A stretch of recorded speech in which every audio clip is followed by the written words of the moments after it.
I never made it, but I know what it takes. I'm motivated by a mix of emotion. Got my statement, and I'm reading it slow so I can understand it fully. Appreciate my stand and go out of this world and right on time. Olá, caros alunos, eu aqui de volta. Mais uma vez é um prazer estar gravando esse vídeo para vocês. Espero que esse vídeo auxilie vocês nas aulas remotas, né? Nós como professores estamos tendo que nos reinventar, assim como vocês, né? Nesse novo método de estudo. E a gente vai trazer aqui a parte 2 sobre a população mundial em números. Distribuição da população por idade. Como vimos, um dos aspectos da dinâmica populacional é a relação entre o número relativo de nascimentos e o de óbitos. Países que estão passando pela transição demográfica apresentam taxa de natalidade elevada e, portanto, a maior parte da população é formada por crianças e jovens. Por outro lado, em países em que a transição demográfica terminou ou está caminhando para o fim, com a taxa de natalidade baixa e expectativa de vida elevada, a população é formada principalmente por adultos e idosos, como ocorre em muitos países europeus. No Brasil, a população está começando a apresentar maior percentual de idosos. Como a gente viu no vídeo anterior,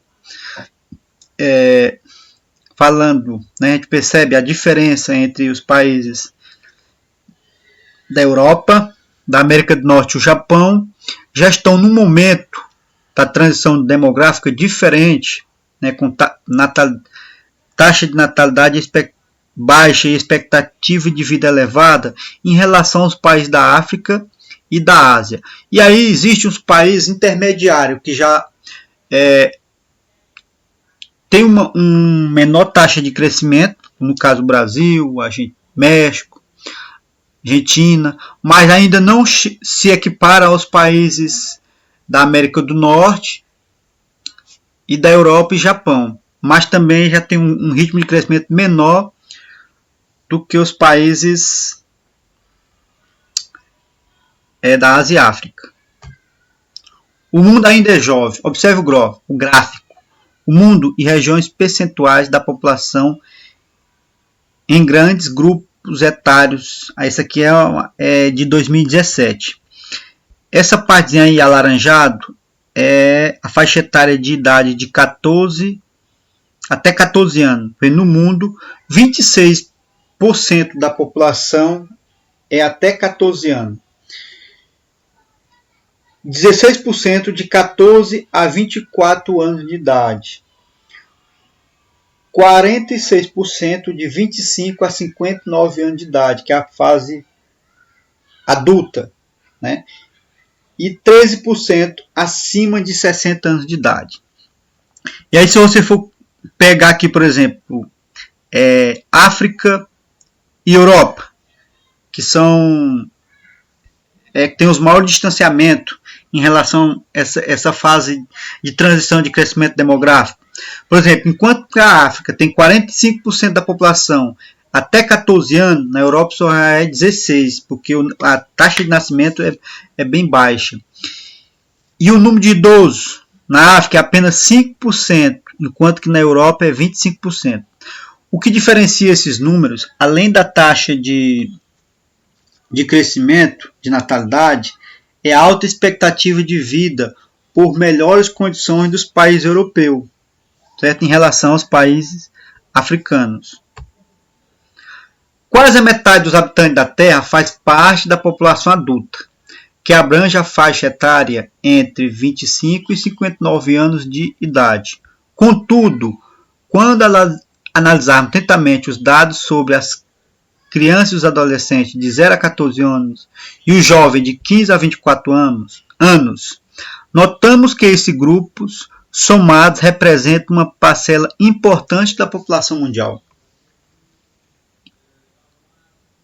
Embora se fale muito do envelhecimento da população mundial e de suas consequências para a dinâmica socioeconômica dos países, podemos dizer que o mundo ainda é jovem. Atualmente, cerca de 25% do total da população mundial tem entre 10 e 24 anos, o que corresponde a aproximadamente 1,8 bilhão de pessoas. Algumas estimativas, pessoal, apontam que a população de muitos países, sobretudo os mais pobres, os menos desenvolvidos, e que estão realizando a transição demográfica, ainda será jovem por muitos anos, que é no caso dos países da África, né? A tendência é que trará desafios para seus governos, porque assim, quando um país é jovem, o grau de investimento tem que ser mais em educação, infraestrutura, já, por exemplo, em saúde também, né? Mas diferente, por exemplo, dos países da Europa, a preocupação já é mais com a previdência social, como custear essa grande quantidade de idosos, porque esse pessoal já não estão mais na população economicamente ativa, no PEA, né? Uma grande porção de jovens da população de um país pode ser considerada uma oportunidade, com mais pessoas, no caso em idade ativa, né, para trabalhar, ou seja, aptas a trabalhar. Um país pode alavancar seu desenvolvimento socioeconômico, né, com essa quantidade de pessoas jovens, né? É um dos problemas que a Europa já começa a enfrentar, é falta de mão de obra. Por outro lado, um ritmo acelerado de crescimento da população jovem, né, pode ser um problema, com recursos limitados. No caso desses países já são aí os menos desenvolvidos, né? Os governos dos países não investem de forma adequada nos setores que preparam o jovem para atuar ativamente na sociedade. Porque, por exemplo, o nível de educação desses países é menor. Então, os investimentos dos governos deveriam ser mais na preparação desses jovens. Só porque muitas vezes esses países não têm como não tem como oferecer esses serviços para esses jovens. Como consequência, muitos deles sentem-se desmotivados, envolvendo situações de risco ou migrando para outros países em busca de oportunidade, né? Nos últimos 2 anos aí, a gente vê muitos países da Europa e o próprio Estados Unidos já com essa guerra contra imigrantes, né? Fechando suas entradas aí, porque o problema de imigrante já passa a ser um problema. E a maioria desses imigrantes, né, fugindo dessas situações de risco para buscar melhoria em outras regiões. E para estimular e aproveitar o potencial desses jovens, pessoal, os governos precisam investir em escola, universidade, programa de acesso ao mercado de trabalho, em saúde pública, certo? Por isso é importante os países ter esses dados, porque através desses dados de idade ou de envelhecimento da população é que vai ser destinado esses investimentos. É preciso que trabalhe também questões como, por exemplo, a gravidez precoce, o uso de drogas, a violência, que afeta os jovens e os afastam de projetos de estudo e trabalho, né? Projetos que vão dar melhores qualidade de vida, porque nós sabemos que se não houver um incentivo para o jovem na questão da formação deles, eles acabam se perdendo para essas facilidades. Distribuição espacial da população mundial. A população do planeta Terra está distribuída de maneira bastante desigual entre continentes, regiões e países. Há áreas de grande concentração populacional e outras onde a ocupação humana é escassa, como nos desertos quentes e frios, nas florestas e nas regiões polares. Certo? Essa questão da distribuição espacial também é muito interessante, porque existe locais onde a aglomeração é intensa, né? Grande quantidade de pessoas por metro quadrado, e locais em que a população é pequena. Por exemplo, o Brasil está entre os 5 países mais populosos do mundo. O Brasil é um país populoso, mas não é um país povoado.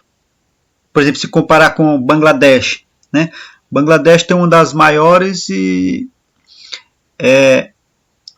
populações por metro quadrado, né? que no caso a gente chama de densidade demográfica. E o Brasil, por exemplo, é um país que tem a população mais de 200 milhões, mas também é o quinto em extensão territorial. Por exemplo, a região norte é em média 4 habitantes por quilômetro quadrado. Né? Enquanto que nós temos, por exemplo, Rio de Janeiro, São Paulo, que são as grandes metrópoles brasileiras, em que essas taxas ultrapassam os 50 habitantes por quilômetro quadrado. Ao longo da história da humanidade, o acesso aos recursos naturais foi um fator fundamental para o estabelecimento ou para o deslocamento dos grupos humanos. Na antiguidade, o rio Nilo, por exemplo, foi fundamental para o desenvolvimento da civilização egípcia, por conta do acesso à água e ao desenvolvimento da agricultura nas planícies férteis. Em 2017, a Ásia era o continente mais populoso, com 60% da população mundial. Apenas China e Índia somam mais de 2,7 bilhões de habitantes, o que corresponde a 36% da Terra. Para vocês verem, né, como a distribuição espacial da população é desigual. Um único continente representa 60% da população e apenas 2 países representam 36% da população mundial. E ainda está entre os países que a população mas continua a crescer. No campo ou na cidade? Analise o gráfico e a tabela a seguir. Aí o mundo, percentual da população urbana de 1950 a 2050. Por exemplo, pegando o primeiro ano aqui, 1950, 26,6% da população urbana era urbana e 70,4% era rural. Somente em 2007, entre 2005 e 2010, que a população, acho que mais precisamente em 2007, que a população urbana ultrapassou a população rural. Certo? Por exemplo, já em 2050, as projeções serão que 68,4% da população morem na cidade e apenas 31,6% morem no campo. No fim da década de 1950, somente em alguns países europeus e nos Estados Unidos, a maioria da população vivia em cidade. Na maior parte do mundo, a maioria dos países vivia no campo. Atualmente, o mundo é urbano, pois desde 2007 a população que vive em cidade é superior à do campo. Em 1950, cerca de 30% da população mundial vivia em áreas urbanas. Em 2018, essa taxa era de 55%. E a previsão é de que continue a crescer, ultrapassando 68% em 2050. O processo de urbanização, pessoal, aconteceu de forma bastante desigual entre os continentes ou regiões. Ainda há muitos países com a maior parte da população vivendo no campo e trabalhando em atividades ligadas principalmente à agricultura, à pecuária e extrativismo. A maioria desses países está localizado na África e na Ásia, continente com maiores projeções de crescimento da população urbana até 2050. Como eu já vinha sempre frisando, a diferença, por exemplo, gritante entre Ásia e África, né, nos países que já diminuíram o crescimento populacional, nos que ainda permanece um crescimento populacional elevado, tem a ver também com a questão da industrialização. Nesses países, né, mais industrializados, principalmente os países da Europa, a maior parte da população já vive na cidade, enquanto os países que vivem a maioria no campo ainda permanece o crescimento alto. Comparando aqui, por exemplo, com o Brasil, né, desde a década de 60, mais precisamente em 65, a população brasileira passou a ser majoritariamente urbana. Hoje, o país está entre os mais urbanizados do mundo, com mais de 80% dos habitantes morando na cidade, nas mais de 5,5 mil cidades brasileiras. né? Sendo que a maioria desses em grandes centros urbanos e capitais, tais como São Paulo, Rio de Janeiro, Belo Horizonte, Porto Alegre e outras, né? Então, por exemplo, o Brasil também hoje já é um país urbano. 80% da população vive na cidade. Mas também essa distribuição populacional, essa distribuição espacial no Brasil também é desigual, né? Que se concentra principalmente na região sul e sudeste. Nas capitais aí, São Paulo, Rio de Janeiro, Belo Horizonte e Porto Alegre. Afinal, além de um acelerado êxodo rural, a urbanização brasileira contou com um intensivo processo de metropolização, a concentração das populações nas grandes metrópoles, né? É as que a gente estava falando, principalmente o eixo Rio-São Paulo. Então, pessoal, era isso que eu queria trazer para vocês. Espero ter os ajudado, né? E um abraço, até a próxima aula.